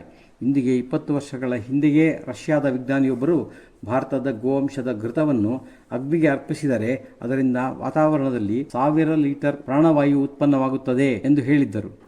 ಅದರ ಮರುಪ್ರಯೋಗವನ್ನು ನಾವು ಇಲ್ಲಿ ಮಾಡಿಸಿದೆವು. ಆಗ ನಮಗೆ ತಿಳಿಯಿತು ಅದು 1000 ಅಲ್ಲ, 1600 ಲೀಟರ್ ಪ್ರಾಣವಾಯು ಉತ್ಪನ್ನವಾಗುತ್ತದೆ ಎಂದು. ನಾವು ನಮ್ಮ ಮನೆಯಲ್ಲಿ 10 ಮಿಲಿಲೀಟರ್ ಘೃತವನ್ನು ದೀಪವಾಗಿ ಉರಿಸಿದರೆ ನಮ್ಮ ಮನೆಯ ವಾತಾವರಣದಲ್ಲಿ ಪ್ರಾಣವಾಯುವಿನ ಆಮ್ಲೀಯ ಅನಿಲಗಳು ಪ್ರಾಣವಾಯುವಾಗಿ ಪರಿವರ್ತನೆಗೊಳ್ಳುತ್ತವೆ. ಯುರೋಪ್ ಮತ್ತು ಅಮೆರಿಕದವರುಗಳಿಗೆ 20-30 ವರ್ಷಗಳ ಹಿಂದಿನಿಂದಲೇ ಭಾರತೀಯ ಪ್ರಜಾತಿಯ ಗೋವು ಎಷ್ಟು ಅದ್ಭುತ ಎಂದು ತಿಳಿದಿದೆ. ಯುರೋಪ್ ಮತ್ತು ಅಮೆರಿಕದವರು ಸುಮ್ಮನಿದ್ದು ಯಾವಾಗ ಭಾರತದ ಗೋವುಗಳು ನಾಶವಾಗುವವೋ ಎಂದು ಕಾಯುತ್ತಿದ್ದಾರೆ. ಈಗ ಅವರು ಈ ವಿಚಾರದಲ್ಲಿ ಸತ್ಯವನ್ನು ಒಪ್ಪಿ ಪ್ರಚಾರ ಮಾಡಿದರೆ ಭಾರತದವರು ಎಚ್ಚೆತ್ತುಕೊಳ್ಳುವರು. ಅದಕ್ಕಾಗಿಯೇ ಅವರು ಸುಮ್ಮನಿರುವುದು. ವರ್ಲ್ಡ್ ಹೆಲ್ತ್ ಆರ್ಗನೈಸೇಷನ್ WHO ಇವರು ಬಹಳ ಉಪಕಾರವನ್ನು ಮಾಡುತ್ತಿದ್ದಾರೆ ಎಂದುಕೊಂಡಿದ್ದೇವೆ. ಆದರೆ ಅವರು ತಮ್ಮ ಎಲ್ಲ ಬಲವನ್ನು ಉಪಯೋಗಿಸುತ್ತಿದ್ದಾರೆ ಭಾರತದ ಗೋವಂಶ ನಾಶವಾಗಲು, ಭಾರತೀಯ ಪ್ರಜಾತಿಯ ಗೋವುಗಳನ್ನು ಭಾರತದಲ್ಲಿಯೇ ನಾಶಗೊಳಿಸಲೆಂದು, ನಂತರ ತಾವು ಗವ್ಯಗಳ ವ್ಯಾಪಾರವನ್ನು ಮಾಡಲೆಂದು. ಆದ್ದರಿಂದಲೇ ಅವರು ಗುಜರಾತ್ನಿಂದ ಒಳ್ಳೊಳ್ಳೆಯ ಭಾರತೀಯ ತಳಿಯ ಗೋವಂಶವನ್ನು ತಮ್ಮ ಅನುಕೂಲ ಪ್ರದೇಶದಲ್ಲಿ ಒಯ್ದು ಸಂವರ್ಧನೆ ಮಾಡತೊಡಗಿದ್ದಾರೆ. ಗುಜರಾತ್ನಲ್ಲಿರುವುದಕ್ಕಿಂತ ಹೆಚ್ಚು ಗಿರ್ ಗೋವುಗಳು ಅಮೆರಿಕದಲ್ಲಿ ಸಿಗುತ್ತವೆ. ಅದಕ್ಕೆ ಕಾರಣ ಅವರು ಭವಿಷ್ಯವನ್ನು ನೋಡುತ್ತಿದ್ದಾರೆ. ಈಗ ಸಮಯ ಇದೆ, ಏಳಿ ಎದ್ದೇಳಿ, ಹಣ ಇದ್ದರೆ ಭೂಮಿಯನ್ನು ಕೊಳ್ಳಿರಿ. ನಿಮ್ಮ ಪೀಳಿಗೆಯವರು ಅದನ್ನು ಹೊಂದಿ ಜೀವಿಸಬಹುದು. ಭೂಮಿ ಹೇಗಿದ್ದರೂ ಕೊಳ್ಳಿ. ಈಗ ಗೋವಿಜ್ಞಾನದ ಉದಯವಾಗಿದೆ, ಬೆಳೆಯುತ್ತದೆ. ಈಗ ಆ್ಯಂಟಿಬಯೋಟಿಕ್ನ ಯುಗ ಬಹುಬೇಗ ಮುಗಿದು ಹೋಗಲಿದೆ. ಅಮೆರಿಕ ಯುರೋಪಿನಲ್ಲಿ ಈಗಾಗಲೇ ಮುಗಿದು ಹೋಗಿದೆ.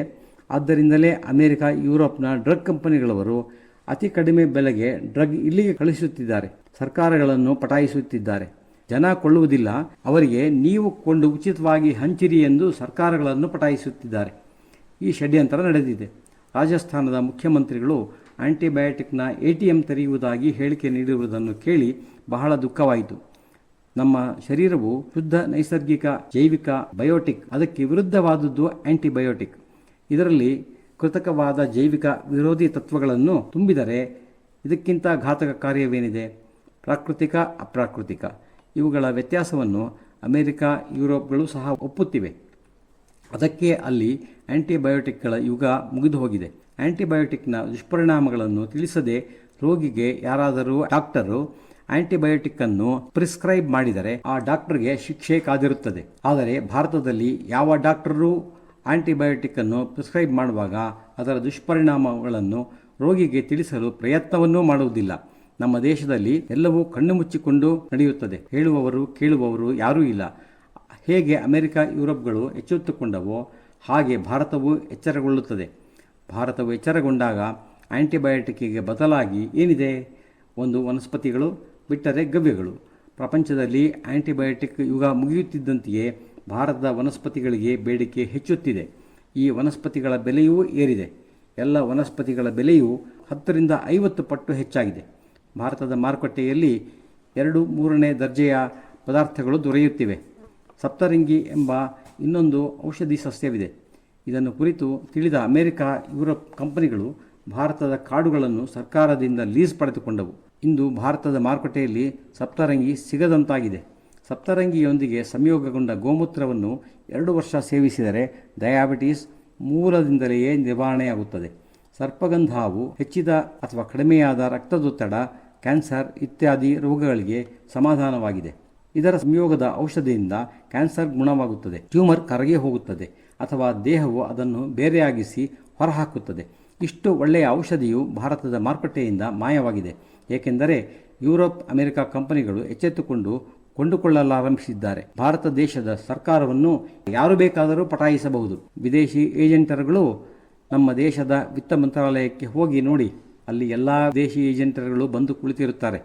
ತಮಗೆ ಇಷ್ಟ ಬಂದ ಹಾಗೆ ಒಪ್ಪಂದಗಳನ್ನು ರೂಪಿಸಿಕೊಂಡಿದ್ದು ನಮ್ಮ ಅಧಿಕಾರಿಗಳು ಅದಕ್ಕೆ ಮುದ್ರೆ ಒತ್ತುವ ಕೆಲಸ ಮಾಡಿಸುತ್ತಿರುತ್ತಾರೆ. ಬಜೆಟ್ ನಮ್ಮ ದೇಶದ ಸರ್ಕಾರ ಸಿದ್ಧಪಡಿಸುವುದಿಲ್ಲ. ಬಜೆಟನ್ನು ಯುರೋಪ್ ಅಮೆರಿಕದ ಏಜೆಂಟರುಗಳು ಸಿದ್ಧ ಮಾಡುತ್ತಿದ್ದು ನಮ್ಮ ದೇಶದ ಅಧಿಕಾರಿಗಳು ಮಂತ್ರಿಗಳು ಅದಕ್ಕೆ ಮುದ್ರೆ ಒತ್ತುವ ಕೆಲಸ ಮಾಡುತ್ತಿರುತ್ತಾರೆ. ಆ ಬಂದು ಕುಳಿತಿರುವ ಏಜೆಂಟರುಗಳು ತಮ್ಮ ದೇಶದ ಹಿತಚಿಂತನೆ ಮಾಡುತ್ತಿರ್ತಾರೆ. ಅವರು ಕೇಳುತ್ತಾರೆ, ಈ ಕಾಡನ್ನು ನನಗೆ 10 ವರ್ಷ ಲೀಸ್ಗೆ ಕೊಡಿ ಎಂದು. ಕಾಡಿನಲ್ಲಿ ಹೇರಳವಾದ ವನಸ್ಪತಿಗಳಿರುತ್ತವೆ.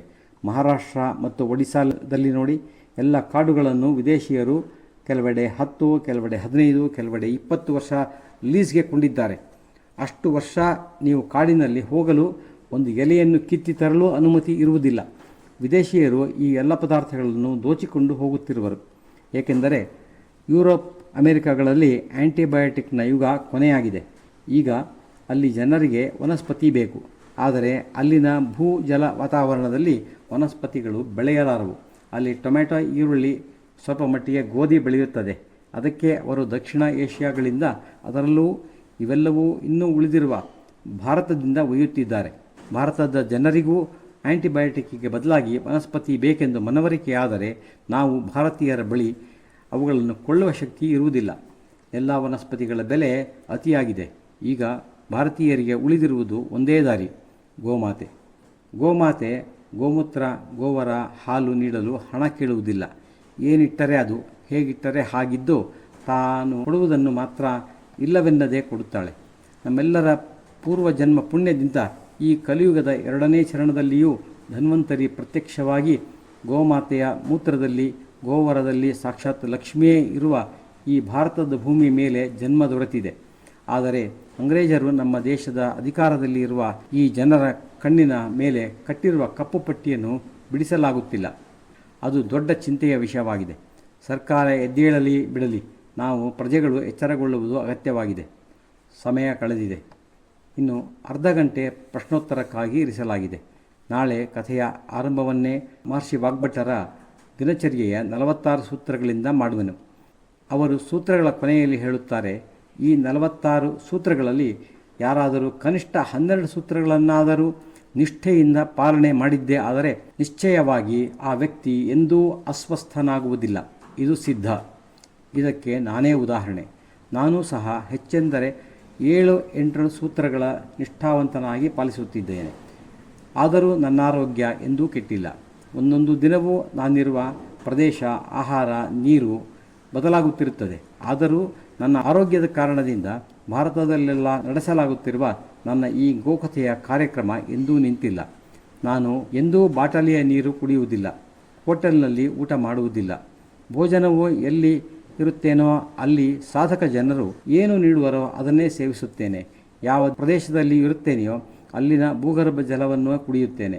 ಇದರಿಂದ ನಾನು ನಿಮಗೆ ಭರವಸೆ ನೀಡುತ್ತೇನೆ, ನೀವು ಮಹರ್ಷಿ ವಾಗ್ಭಟರ ದಿನಚರ್ಯೆಯ 8ರಿಂದ 10 ಸೂತ್ರಗಳನ್ನಾದರೂ ನಿಮ್ಮ ಜೀವನದಲ್ಲಿ ಅಳವಡಿಸಿಕೊಳ್ಳಿರಿ. ನಿಮ್ಮ ಮೆಡಿಕಲ್ ಎಕ್ಸ್ಪೆಂಡಿಚರ್ಸ್ 0 ಆಗುವುದು. ಇದು ನಾಳಿನ ಕಥಾವಸ್ತು. ಈಗ ನಿಮ್ಮ ಜಿಜ್ಞಾಸೆಯ ಪ್ರಶ್ನೆಗಳು. ಪ್ರಶ್ನೆ 1. ಗೋವಿನ ಗವ್ಯಗಳೊಂದಿಗೆ ಕೊಲೆಸ್ಟ್ರಾಲ್ಗೆ ಏನು ಸಂಬಂಧ ಎಂದು ತಿಳಿಸಿ ಗುರುಗಳೇ. ಉತ್ತರ. ಡಾಕ್ಟರ್ ಪ್ರಶ್ನೆ ಚೆನ್ನಾಗಿದೆ.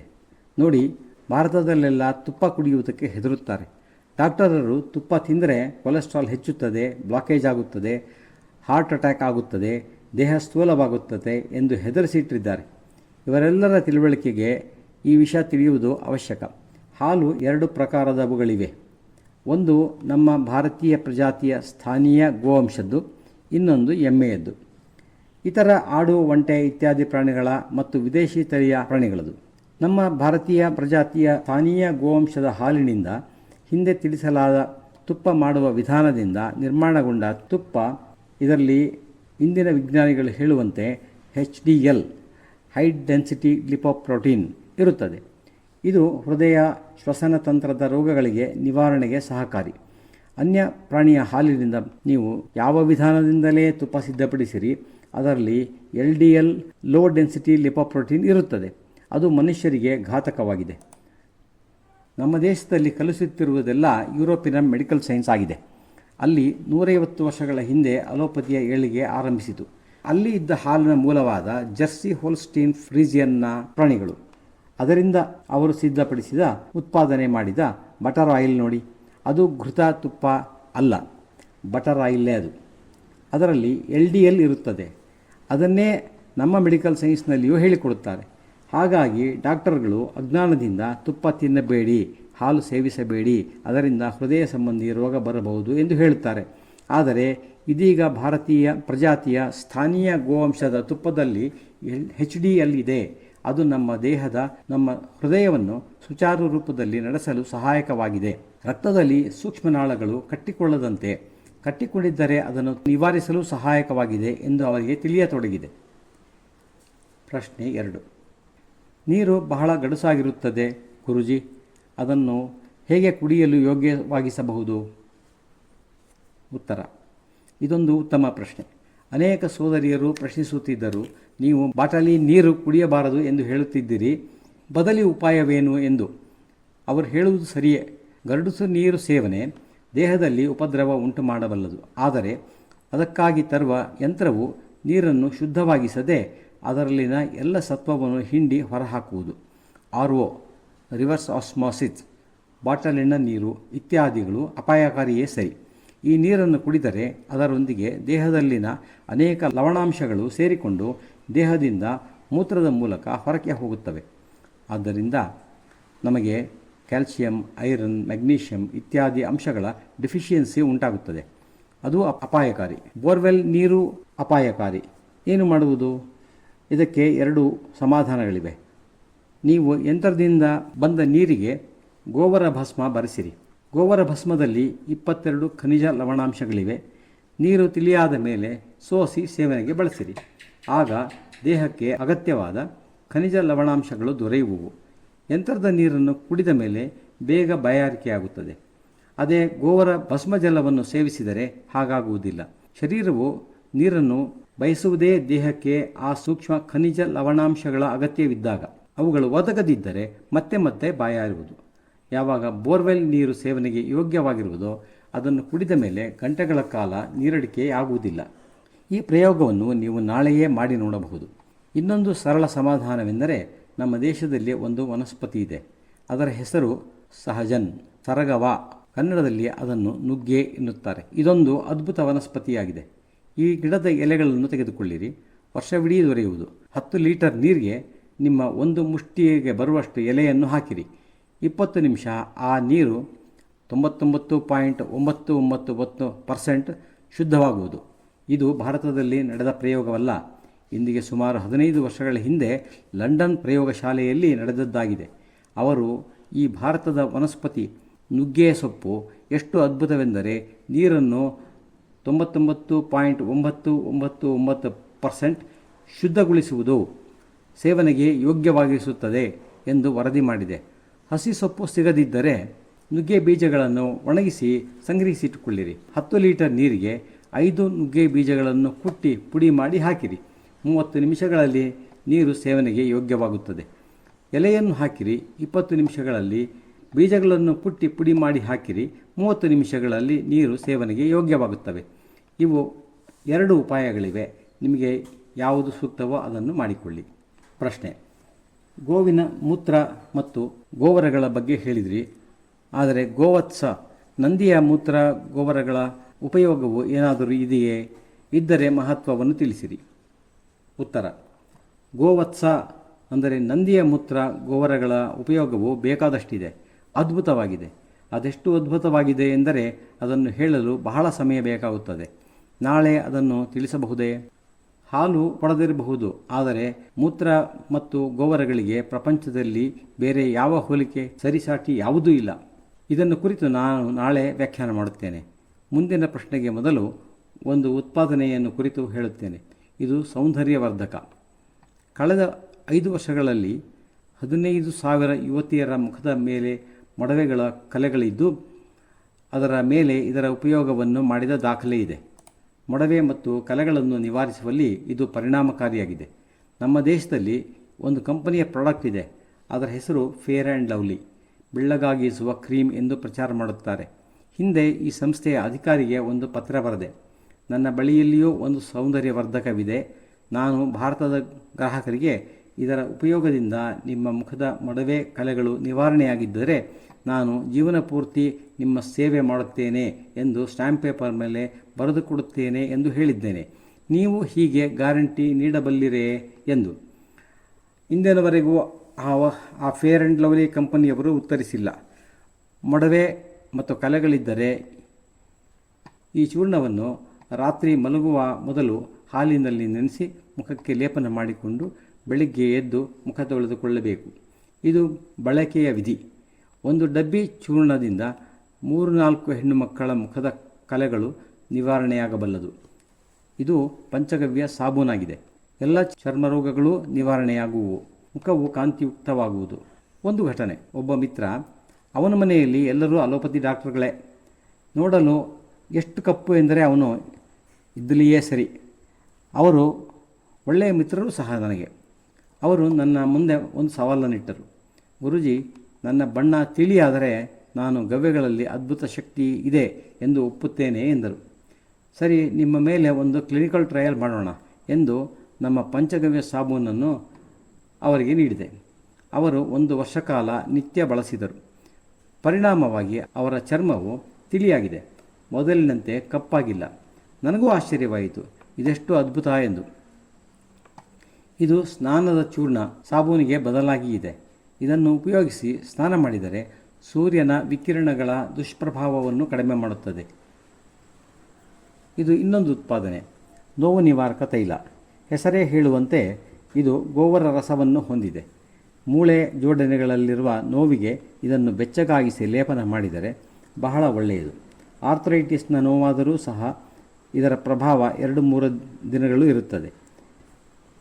ಪ್ರಶ್ನೆ. ಅಮೃತ ನಿರ್ಮಾಣದ ವಿಧಿಯನ್ನು ತಿಳಿಸಿದಿರಿ. ಅದರ ಪ್ರಕಾರ ಜೇನುತುಪ್ಪ ಎಷ್ಟು ಉಪಯೋಗಿಸಬೇಕು? ಪಂಚಗವ್ಯವನ್ನು ಸ್ವಸ್ಥ ವ್ಯಕ್ತಿಯು ಸೇವಿಸಬಹುದೇ? ಯಾವ ಸಮಯದಲ್ಲಿ ಸೇವಿಸಬೇಕು? ಉತ್ತರ. 7 ಪಂಚಗವ್ಯ ನಿರ್ಮಾಣ ವಿಧಿಗಳಿವೆ. ಅದರಲ್ಲಿ ಸರಳವಾದ ಒಂದು ವಿಧಾನ ತಿಳಿಸಿದ್ದೇನೆ. ಇದರ ಪ್ರಕಾರ ಎಲ್ಲ ಗವ್ಯಗಳನ್ನು ಸಮ ಅನುಪಾತದಲ್ಲಿ ತೆಗೆದುಕೊಳ್ಳಬೇಕು.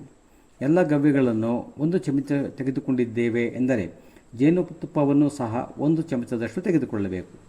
ಈ ಅಮೃತವನ್ನು ಸೂರ್ಯೋದಯವಾದ 2.5 ಗಂಟೆಗಳ ಒಳಗೆ ಬರೀ ಹೊಟ್ಟೆಯಲ್ಲಿ ಸೇವಿಸಬೇಕು. ಆಗ ಉತ್ತಮವಾದ ಪ್ರಭಾವವನ್ನು ಹೊಂದಬಲ್ಲಿರಿ. ಪ್ರಶ್ನೆ. ಪಂಚಗವ್ಯವನ್ನು ಸಿದ್ಧಪಡಿಸಿ ಸೂರ್ಯನ ಬೆಳಕಿನಲ್ಲಿ ಇರಿಸಿದರೆ ಅದಕ್ಕೆ 2.5 ಗಂಟೆಗಳ ಸಮಯವಿದೆ. ಅಷ್ಟರಲ್ಲಿ ಎಷ್ಟು ಉಷ್ಣತೆ ಪಡೆಯಬಲ್ಲದೋ ಅಷ್ಟು ತುಪ್ಪವನ್ನು ದ್ರವವಾಗಿಸಲು ಸಾಕಾಗುವುದು.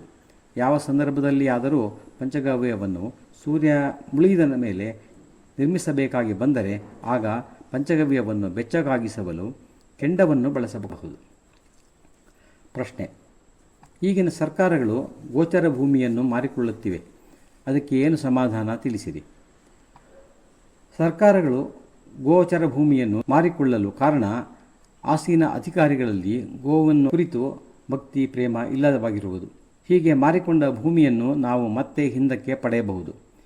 ಈ ದೇಶದ ಸರ್ವೋಚ್ಚ ನ್ಯಾಯಾಲಯವು ಒಂದು ತೀರ್ಪಿನಲ್ಲಿ ಗೋಚರ ಭೂಮಿಯು ಯಾರಾದರೂ ಗೂಂಡ, ನೇತಾ, ಉದ್ಯಮಿಯ ಅಧೀನದಲ್ಲಿದ್ದರೆ ಅದನ್ನು ಅವರಿಂದ ಬಿಡಿಸಿಕೊಳ್ಳಬಹುದು ಎಂದು ಹೇಳಿದೆ. ಈ ತೀರ್ಪಿನ ಆಧಾರದ ಮೇಲೆ ನಾವು ಸರ್ಕಾರದ ಮೇಲೆ ಮೊಕದ್ದಮೆ ಹಾಕಿ ಈ ಭೂಮಿಯನ್ನು ಹಿಂದಿರುಗಿಸಿ ಇಲ್ಲವೇ ಬೇರೆ ಭೂಮಿಯನ್ನು ನೀಡಿರಿ ಎಂದು ಒತ್ತಾಯಿಸಬಹುದು. ಇದಕ್ಕೆ ನಾವು ಪರಾಕ್ರಮ ಸಾಹಸಗಳನ್ನು ಪ್ರದರ್ಶಿಸಬೇಕಾಗುತ್ತದೆ. ನ್ಯಾಯಾಲಯದ ಬಾಗಿಲಿಗೆ ಹೋಗಬೇಕಾಗುತ್ತದೆ. ಪ್ರಶ್ನೆ. ನೀವು ಇಷ್ಟು ದಿನ ಗೋವು ಗವ್ಯಗಳ ವಿಚಾರ ಬಹಳ ತಿಳಿಸಿರುವಿರಿ. ಇವುಗಳ ಬಗ್ಗೆ ಹೆಚ್ಚಿನ ಜನರಿಗೆ ತಿಳಿದಿಲ್ಲ. ಅವರಿಗೆ ಈ ವಿಚಾರವನ್ನು ತಿಳಿಸುವ ಬಗೆ ಏನು?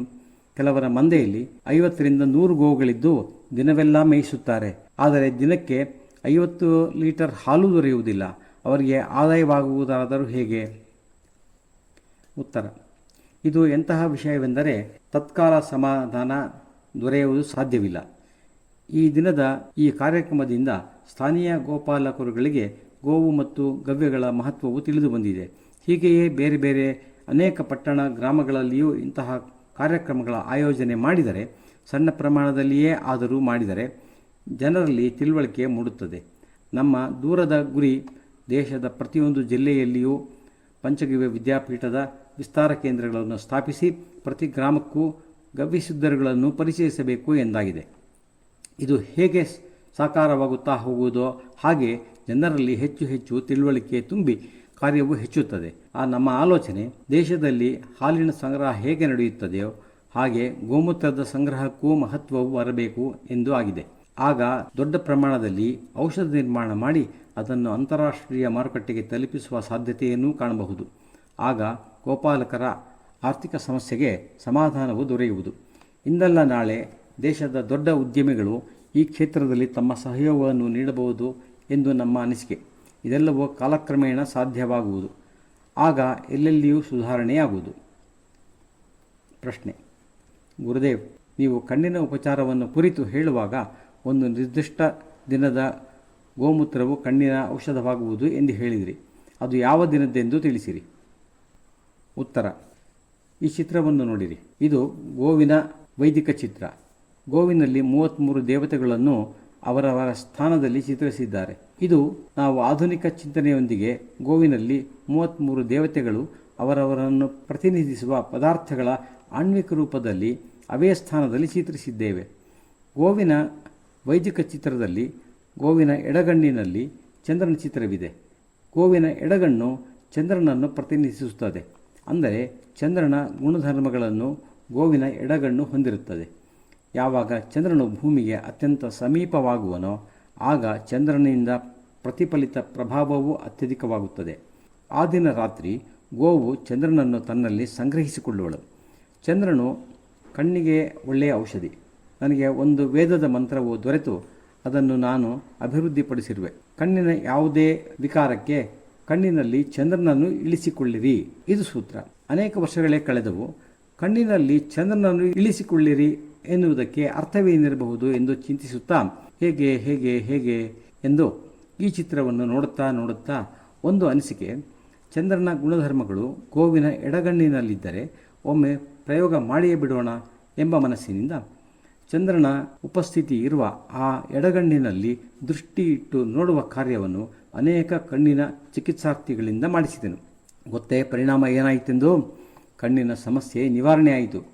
ಆಗ ನನಗೆ ವಿಶ್ವಾಸವಾಯಿತು, ನಮ್ಮ ವೇದಗಳು ಸರಿಯಾದುದನ್ನೇ ಹೇಳುತ್ತವೆ ಎಂದು. ಆದರೂ ಚಂದ್ರನನ್ನು ಕಣ್ಣಿನೊಳಗೆ ಇಳಿಸುವುದು ಹೇಗೆ ಎಂದು ಆಲೋಚನೆ ಮಾಡುತ್ತಲೇ ಇದ್ದೆ. ಆಗ ಒಂದು ಪರೀಕ್ಷೆ ಮಾಡಲು ಖಗೋಳ ವಿಜ್ಞಾನದ ಸಹಾಯ ತೆಗೆದುಕೊಂಡೆವು. ಚಂದ್ರನು ಭೂಮಿಗೆ ಯಾವ ಸಮಯದಲ್ಲಿ, ಭೂಮಿಗೆ ಮಾತ್ರವೇ ಅಲ್ಲ ಭಾರತಕ್ಕೆ ಅತ್ಯಂತ ಸಮೀಪದಲ್ಲಿರುವನು ಎಂದು ಹುಡುಕಿದೆವು. ಅಂದು ಚಂದ್ರನ ಪ್ರತಿಫಲಿತ ಗುಣ ಅತ್ಯಧಿಕವಾಗಿರುತ್ತದೆ. ಅದರಿಂದ ಏನಾದರೂ ಸಹಾಯವಾಗಬಹುದು ಎಂದು ನಮ್ಮ ಆಲೋಚನೆಯಾಗಿತ್ತು. ಆ ದಿನದ ಗೋಮೂತ್ರವನ್ನು ಸಂಗ್ರಹಿಸಿದೆವು. ಆಗ ನಮಗೆ ವೇದದ ಆ ಭಾಷೆಯನ್ನು ಹೇಗೆ ಅರ್ಥೈಸಿಕೊಳ್ಳಬೇಕೆಂಬ ಕಲ್ಪನೆ ಮೂಡಿತು. ವೇದಗಳಲ್ಲಿನ ಸೂತ್ರಗಳು ಸಾಂಕೇತಿಕವಾಗಿರುತ್ತವೆ. ಅವುಗಳನ್ನು ಅಭಿವೃದ್ಧಿಪಡಿಸಿ ನಾವು ಔಷಧ ನಿರ್ಮಾಣ ಮಾಡಬೇಕಾಗಿರುತ್ತದೆ. ಶೀತ ಋತುವಿನ ಪೌರ್ಣಿಮೆ ಶರತ್ ಪೂರ್ಣಿಮೆಯಂದು ಚಂದ್ರನು ಭಾರತಕ್ಕೆ ಅತ್ಯಂತ ಸಮೀಪವಾಗಿರುತ್ತಾನೆ. ಆ ರಾತ್ರಿಯ ಗೋಮೂತ್ರವನ್ನು ಸಂಗ್ರಹಿಸಿದರೆ ಅದು ಕಣ್ಣಿನ ಔಷಧಿಯಾಗಿ ಉಪಯುಕ್ತವಾಗಿದೆ. ಆ ಗೋಮೂತ್ರವನ್ನು ಇನ್ನಷ್ಟು ಸಂಸ್ಕರಣೆ ಮಾಡಿ ನೇತ್ರೌಷಧವನ್ನು ನಿರ್ಮಿಸಿದ್ದೇವೆ. ಮೂಲದಲ್ಲಿ ತತ್ವ ಒಂದೇ. ನೀವು ನೇರವಾಗಿ ಆ ರಾತ್ರಿಯ ಗೋಮೂತ್ರವನ್ನು ಹಾಗೆಯೇ ಕಣ್ಣಿಗೆ ಹನಿಸಿಕೊಳ್ಳಲೂಬಹುದು. ಒಂದು ವಿಚಾರ ಗಮನದಲ್ಲಿರಿಸಿಕೊಳ್ಳಬೇಕು. ಆ ರಾತ್ರಿಯ ಚಂದ್ರನ ಉದಯ ಪೂರ್ಣವಾಗಿರಬೇಕು. ಮೋಡ ಮುಸುಕಿದ್ದರೆ ಗೋಮೂತ್ರವು ಔಷಧಿಯಾಗುವುದಿಲ್ಲ. ಕೆಲವು ಬಾರಿ ಆ ರಾತ್ರಿ ಮೋಡ ಮುಸುಕಿರುತ್ತದೆ. ಮೋಡವಿಲ್ಲದ ಆ ರಾತ್ರಿಯ ಗೋಮೂತ್ರವು ಮಾತ್ರ ನೇತ್ರೌಷಧಿಯಾಗಬಲ್ಲದು. ಗೋಮೂತ್ರಕ್ಕೆ ಅವಧಿ. ಸೃಷ್ಟಿ ಇರುವವರೆಗೆ ಗೋಮೂತ್ರ ಎಂದೂ ಹಾಳಾಗುವುದಿಲ್ಲ. ಗೋವಿನ ದೇಹದಿಂದ ಹೊರಬಂದ ಮೇಲೂ ಗೋಮೂತ್ರವು ಗ್ರಹಗಳೊಂದಿಗೆ ಸಂಬಂಧ ಹೊಂದಿರುತ್ತದೆ. ಗೋಮೂತ್ರವು ಹಳೆಯದಾದಷ್ಟು ಬಲಯುತವಾಗುವುದು. ಪ್ರಶ್ನೆ: ಗುರುಗಳೇ, ಈ ಕಾಲದಲ್ಲಿ ದೊಡ್ಡ ದೊಡ್ಡ ರೋಗಗಳು ತೊಂದರೆ ಮಾಡುತ್ತಿವೆ. ಸಣ್ಣ ಮಕ್ಕಳಿಗೆ ಕಣ್ಣಿಗೆ ಕನ್ನಡಕ ಬರುತ್ತಿದೆ. 2-3 ತರಗತಿಯ ಮಕ್ಕಳಿಗೆ ತರಗತಿಯಲ್ಲಿ 60 ಮಕ್ಕಳಿದ್ದರೆ 40 ಮಕ್ಕಳಿಗೆ ಕನ್ನಡಕ ಇರುತ್ತದೆ. ಈ ಸಮಸ್ಯೆಗೆ ಸಮಾಧಾನವೇನು ಗುರುಗಳೇ? ಈ ಸಮಸ್ಯೆಗೆ ಬಹುತೇಕ ರಾಸಾಯನಿಕ ಉಪಯೋಗಿಸಿ ಬೆಳೆದ ಧಾನ್ಯಗಳ ಬಳಕೆ ಕಾರಣವಾಗಿದೆ. ನಮ್ಮ ಅಡುಗೆ ಮನೆಯಲ್ಲಿ ಕಿಚನ್ನಲ್ಲಿ 2 ದೆವ್ವಗಳಿವೆ. ಒಂದು ಫ್ರಿಡ್ಜ್, ಇನ್ನೊಂದು ಕುಕ್ಕರ್. ಇವೆರಡನ್ನು ನಿವಾರಿಸಿಕೊಂಡರೆ ಅರ್ಧ ಸಮಸ್ಯೆ ನಿವಾರಣೆಯಾಗುವುದು.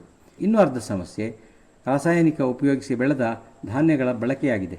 ಪ್ರೆಷರ್ ಕುಕ್ಕರ್ನಲ್ಲಿ ಮಾಡಿದ ಆಹಾರವು ನಮ್ಮ ದೇಹದಲ್ಲಿ ನಿಧಾನವಾಗಿ ಪಚನೆಯಾಗುತ್ತದೆ. ಅದಕ್ಕೆ ಕಾರಣ ಕುಕ್ಕರ್ನಲ್ಲಿ ಪದಾರ್ಥಗಳು ಒತ್ತಡ ಮತ್ತು ಬಿಸಿಯಿಂದಾಗಿ ಒಡೆಯುವುವು, ಬೇಯುವುದಿಲ್ಲ. ಇದರಿಂದ ಕಫವಿಕಾರವಾಗುವುದು. ಅದು ಕಣ್ಣಿಗೆ ನೇರವಾಗಿ ಸಂಬಂಧಿಸಿದೆ. ಕಣ್ಣಿನ ಕನ್ನಡಕ ದೂರವಾಗಿಸಲು ನೇತ್ರೌಷಧವನ್ನು ನಿಯಮಿತವಾಗಿ ಉಪಯೋಗಿಸಿ.